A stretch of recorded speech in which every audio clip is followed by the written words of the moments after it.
D'accord, ok. D'accord, ah, c'est bien, ça donne plein d'axes. Et ben pour rebondir un peu par rapport à ça, donc Pâques, où on fêtait, où les chrétiens du monde entier fêtaient la Pâques, du coup, dimanche là. Donc voilà la mort et la résurrection du Christ. Et ben euh, j'ai trouvé en lisant là un passage qui nous parle un petit peu aussi de ce qu'il y a eu avant Pâques là. On peut lire ensemble dans Jean chapitre 2 et à partir du verset 13. Jean chapitre 2 verset 13. Passage qui m'a interpellé là. Jean chapitre 2 verset 13 où il est dit la Pâque des Juifs était proche et Jésus monta à Jérusalem. Il trouva dans le temple les vendeurs de bœufs, de brebis et de pigeons et les changeurs assis. Ayant fait un fouet avec des cordes, il les chassa tous du temple, ainsi que les brebis et les bœufs. Il dispersa la monnaie des changeurs et renversa les tables. Et il dit aux vendeurs de pigeons, ôtez cela d'ici, ne faites pas de la maison de mon père une maison de trafic. Ses disciples se souvinrent qu'il est écrit, le zèle de ta maison me dévore. Et les Juifs, prenant la parole, lui dirent, quel miracle nous montres-tu pour agir de la sorte? Jésus leur répondit, oh non, on va s'arrêter là. Voilà quelque chose qui s'est passé avant la Pâque. Il est dit, hein, verset 13, la Pâque des Juifs était proche. Et ce même passage, je vais vous le lire également. Je vous le lis dans Matthieu, parce qu'il est dans Matthieu et dans Marc. Matthieu 21, verset 12, Jésus entra dans le temple de Dieu. Il chassa tous ceux qui vendaient et qui achetaient dans le temple. Il renversa les tables des changeurs et les sièges des vendeurs de pigeons et il leur dit, il est écrit, ma maison sera appelée une maison de prière, mais vous, vous en faites une caverne de voleurs. Et Marc, chapitre 11, versets 15 à 17, ils arrivèrent à Jérusalem et Jésus entra dans le temple. Il se mit à chasser ceux qui vendaient et qui achetaient dans le temple et il renversa les tables des changeurs de monnaie et les sièges des vendeurs de pigeons. Il ne laissait, ça c'est un détail qu'il n'y a pas dans les autres, il ne laissait personne transporter un objet à travers le temple et il les enseignait en disant, n'est-il pas écrit, mon temple sera appelé une maison de prière pour toutes les nations, mais vous, vous en avez fait une caverne de voleurs. Donc avant la Pâque, Jésus a fait ça, par exemple, juste avant la Pâque.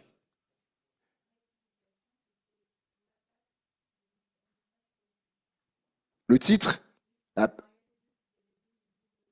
d'accord, pour pour le futur, ok. Et là, ce qui m'a frappé, donc avant cette Pâque, c'est que Jésus fasse ça. Et certains, euh, je pense qu'il faut expliquer. Il faut expliquer. Euh, assurément, je pense que c'est quand même important de dire que certains utilisent ce passage-là pour dire, ah voyez, regardez Jésus il est venu, il a renversé les tables, etc. Il a pris un fouet, il a chassé les gens, etc. Et des gens qui disent, mais du coup, si moi je peux hein, dans ma vie, si je peux agir un petit peu un jour comme ça, ben je peux le faire. Regardez, Jésus il l'a fait, moi aussi je peux le faire. Mais les personnes qui parlent avec ce discours-là n'ont pas saisi ce que Jésus était venu faire là. Et notamment, je vais même plus loin, certains théologiens, des théologiens dans l'histoire se sont servis de ce texte pour justifier même certaines formes de violence, pour justifier, dire, bah regardez Jésus, ce qu'il a fait. Mais pourtant, étant théologien, c'est ça qui est étonnant, parce qu'il n'est pas du tout question de ça, là, en fait. Assurément, Jésus n'était pas content. Ça, on est d'accord avec ça. Là, Jésus, il n'était pas content. Ce serait drôle de dire le contraire. Ce qu'il voyait ne lui plaisait pas. Mais quelle en est la raison? On a souvent tendance à croire que c'est parce qu'il y avait des commerçants dans le temple, et du coup Jésus, il n'était pas content. Alors, mais on va le voir, c'est pas tout à fait ça, en fait. Pour la fête de Pâques, il faut comprendre le contexte. Pour la fête de Pâques, certaines personnes venaient de très loin. Et même certaines personnes de très très loin pour venir fêter donc la fête de Pâques. D'autres, donc des gens venaient de très très très loin. D'autres, dans ces personnes-là qui venaient de très loin, il y avait des personnes qui n'étaient pas forcément des éleveurs de bœufs, des éleveurs de brebis, de pigeons, etc. Il y en avait, c'était pas des éleveurs. Et ils n'avaient pas de bétail. Donc, il était normal qu'ils puissent acheter sur place une bête pour offrir le sacrifice. Parce qu'en ce temps-là, ils offraient les sacrifices. Donc, c'était normal qu'ils puissent arriver et acheter un animal pour offrir le sacrifice. Longtemps, j'ai entendu que dans l'église, dans la maison du Seigneur, faut pas vendre dans la maison du Seigneur. De plus, pour vivre, le temple devait utiliser sa propre monnaie et non celle de Rome. Ça, il y avait les Romains qui étaient là, qui avaient leur monnaie. Vous vous rappelez, hein, quand Jésus a dit, ils vont leur demander, est-ce qu'il faut payer l'impôt? D'ailleurs, c'est en ce moment, là, c'est les déclarations d'impôt en ce moment-là. Est-ce qu'il faut payer l'impôt? Eh ben, amenez-moi une pièce. Voilà. C'est quoi? C'est qui l'effigie? César. Eh ben, rendez à César ce qui est à César. Ils ont compris le message. Faut payer l'impôt. Et donc ça, il y avait cette monnaie-là des Romains. Mais dans le temple, c'était pas la monnaie des Romains. Donc, il fallait avoir du coup, il fallait des changeurs. Parce que quand je venais avec une monnaie, eh ben, il fallait des changeurs pour me donner la monnaie qu'il y avait dans le temple pour que je puisse. Et donc, par exemple, si vous allez aux États-Unis et que vous avez gardé parce que vous aimez vos beaux billets en euros, vous les aimez, vous arrivez aux États-Unis, vous allez faire vos petites courses là, vous allez au magasin, vous sortez vos beaux billets d'euros, vous aimez bien là, mais vous allez avoir un problème, mes amis, parce que là-bas c'est le dollar. Eh ouais. Et donc c'est ce qui se passait en fait. C'est pour ça qu'il y avait des changeurs de monnaie dans le temple. Le problème, parce qu'il y a un problème, si Jésus n'était pas content, c'est qu'il y avait un problème. Le problème, c'est que, donc, en l'an 30 avant Jésus-Christ, donc c'est à peu près 3 ans avant la crucifixion de Jésus, le grand prêtre qui était nommé à ce moment-là avait transféré le marché de la viande du mont des Oliviers. Donc ça se passait sur le mont des Oliviers en fait. Pour acheter des bêtes, etc., ça se passait sur le mont des Oliviers. Et ce grand prêtre, en l'an 30, il a transféré ça dans le temple. Et c'est pour ça notamment que Jésus, là, il est pas content. Et du coup, la vente avait lieu sur le parvis, ce qu'on appelle le parvis des gentils. Donc dans le temple, il y a le lieu très saint, lieu saint, et il y a le parvis des gentils. Je sais pas si Gabriel, s'il m'entend, je sais pas s'il va pouvoir afficher la photo. Donc sinon vous pourrez regarder. Et donc ça se faisait dans le parvis des gentils, la vente, etc. Des bêtes, des animaux, ça se faisait là. Et du coup, c'est pour ça que Jésus, il est pas content. Pourquoi? Parce que voilà. Merci Gabriel. Donc là, le parvis des gentils, donc ça se faisait là. Il y avait les bêtes, etc., les animaux, les changeurs de monnaie, tout ça. Alors que non, c'était pas là que ça se faisait. Là, le parvis des gentils, les gentils en fait, ce sont les non-juifs qui se sont convertis au judaïsme. C'était leur lieu de prière. C'était là pour eux, le lieu pour eux pour prier. Et donc, les gens étaient là, ils avaient changé ce lieu en fait en un lieu de commerce, etc. Du coup, en fait, ce qui se passait, c'est que du coup, les gentils n'avaient plus de lieu pour prier. Or, Jésus avait dit, ma maison sera appelée une maison de prière. Et c'est pour ça notamment qu'il est pas content. Et ceux que Dieu voulait accueillir, c'était malin parce que du coup, ceux que Dieu voulait accueillir, du coup, les religieux, du coup, ils les refusaient. Ils les refusaient. En faisant ça, Et ben, il disait, ben non, pour vous, il y a pas de lieu pour vous. Il n'y a pas de lieu pour prier pour vous. Et Jésus, il est dit que, ayant fait un fouet avec des cordes, je me suis dit, quand Jésus était là, donc Jésus, à ce moment-là, du coup, a vu la scène, ok, il a vu ce qui se passe. Le texte dit que il a pris des cordes et puis il a confectionné un fouet. Je me suis dit, probablement, il y avait des personnes qui devaient être à côté, peut-être même certains changeurs de monnaie ou d'autres, des vendeurs qui devaient dire, mais qu'est-ce qu'il est en train de faire là, avec ces cordes-là?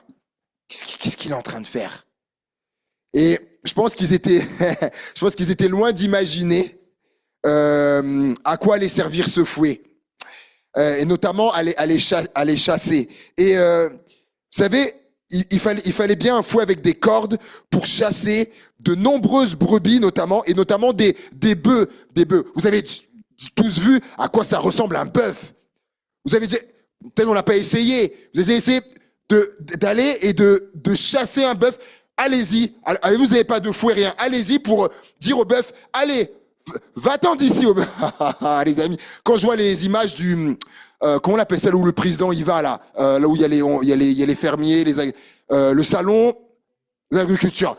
Mes amis, mais il y a des bestiaux mais je me dis, mais allez-y là, même allez pousser. Il y en a qui font 1000 kilos.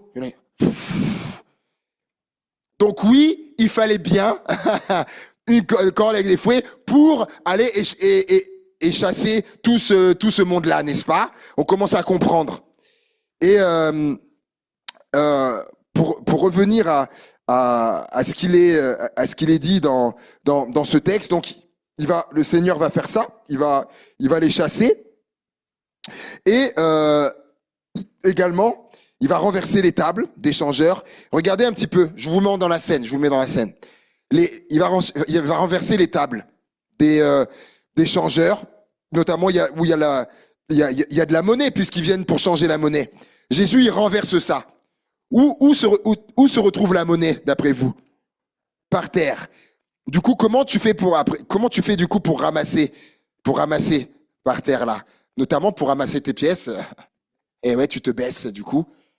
Et notamment, les genoux du coup peuvent venir, notamment aussi frôler ou toucher le sol. Et comme pour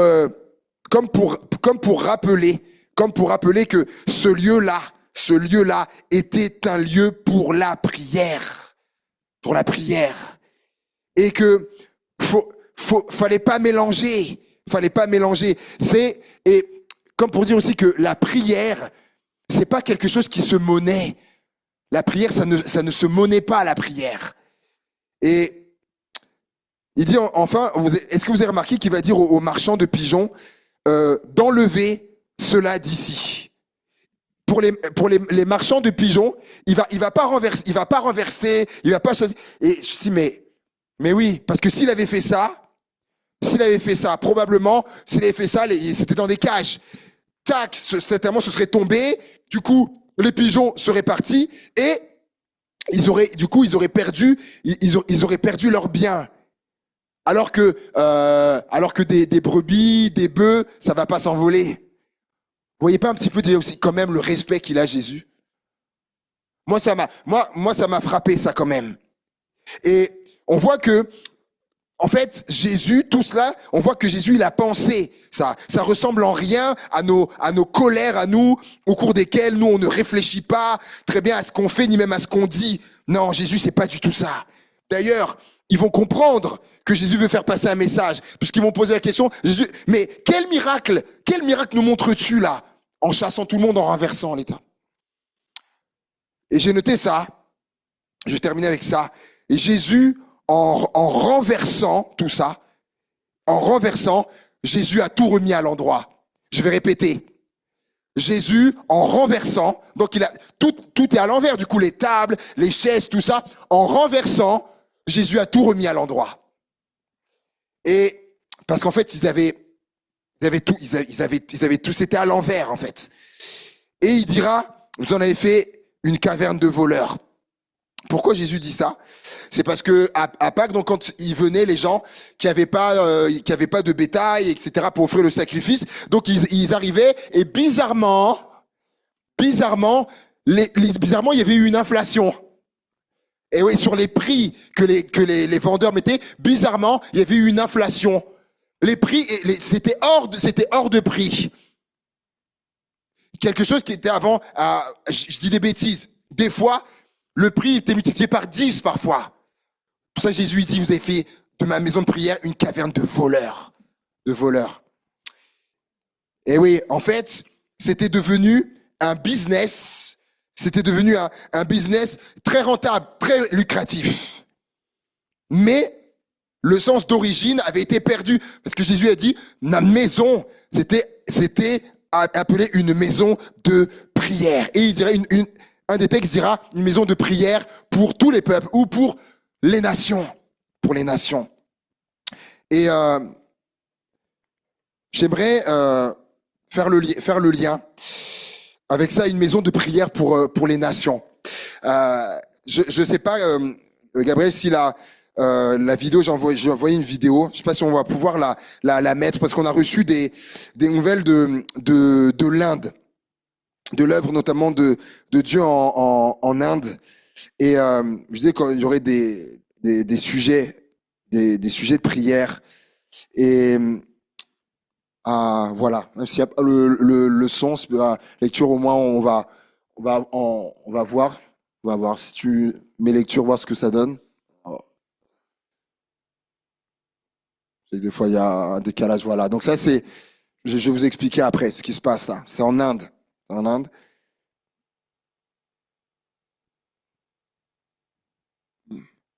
Donc ça, ils sont entrés dans une église en fait, dans une église évangélique là-bas, donc des radicaux. Voilà, pendant que même la peut tourner. Je vais vous lire donc. On nous a transmis du coup le message. Donc des hindous radicaux ont attaqué une réunion de prière, alors chrétienne à Dehradun, je sais pas comment on prononce, et accusé les personnes présentes de conversion forcée. La foule est entrée de force dans la maison et a détruit des biens, vandalisé la salle de prière et fait des commentaires désobligeants à l'encontre de la foi chrétienne. Ils ont pris l'ordinateur portable du pasteur, donc c'est ce qu'on voit là. Il entend dans le bureau du pasteur qui a pris l'ordinateur, etc., son téléphone. Et dans l'état de l'Uttarakhand, de notre correspondant et partenaire, donc notamment Sam Maloney, le pasteur Sam Maloney, qui est là-bas, qui a transmis des nouvelles. Et c'est vraiment, voilà, réunion de prière, ils sont arrivés et ils sont entrés comme ça et récupéré les choses, ils ont saccagé des choses et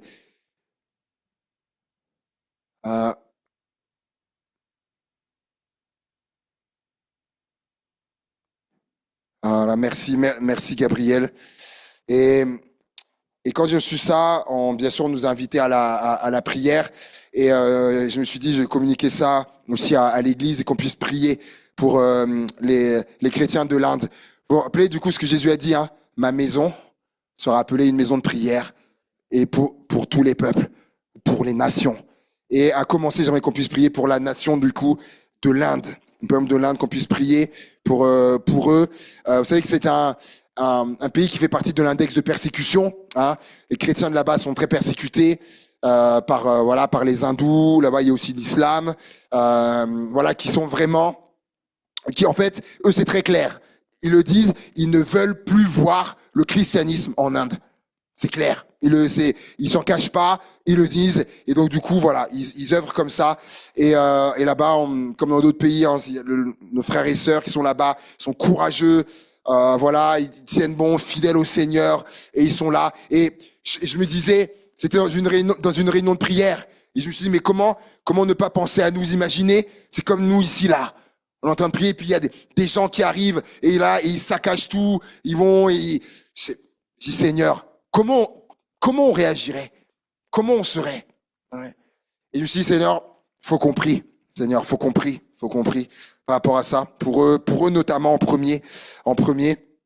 Et voilà, et si on peut prendre un temps, voilà, sans plus tarder pour prier pour voilà, nos frères et sœurs de l'Inde, pour l'œuvre chrétienne en Inde, et d'ailleurs qui continue d'aller de l'avant, hein, malgré ça, ça continue d'aller de l'avant. Et c'est ça le miracle de Dieu, ça continue de prospérer, il y a des conversions qui continuent, et ça c'est l'œuvre, du Saint-Esprit. Alléluia. Seigneur, on se tient devant toi, parce que tu as dit que ma maison sera appelée une maison de prière pour les nations. Et quand tu as dit ça, tu rappelais cette prophétie qu'il y avait eu dans Ésaïe, que Ésaïe avait dit, ma maison sera appelée une maison de prière. Seigneur mon Dieu, oui, on veut prier aussi pour les nations. C'est-à-dire, comme tu l'as dit, là, on veut prier notamment pour l'Inde, Seigneur, et pour les chrétiens de l'Inde qui sont malmenés, Seigneur, dans leur foi, Seigneur mon Dieu. Et ma prière, c'est que quand je revois ces personnes là, qui sont rentrées dans cette maison, et on voit le visage pour certains, je veux prier pour eux. Je veux prier pour les assaillants. Ma prière, je prie pour les assaillants. Viens les confondre, Seigneur. Comme tu as confondu Saul de Tarse, Seigneur, il faisait ça à ton peuple aussi, Seigneur. Et tu l'as confondu, tu l'as arrêté dans sa folie, Seigneur. Ma prière, moi, c'est ça. C'est pour les assaillants. Viens les confondre. Viens les arrêter dans leur folie, Seigneur. Viens te révéler à eux, qui plient le genou devant toi, qui tombent sur leur face devant toi et qui te reconnaissent comme le Messie, comme le Sauveur, comme le Seigneur, et qui changent de vie et qui soient transformés à la gloire de ton nom. Amen. Alléluia. Continuons de prier, Seigneur.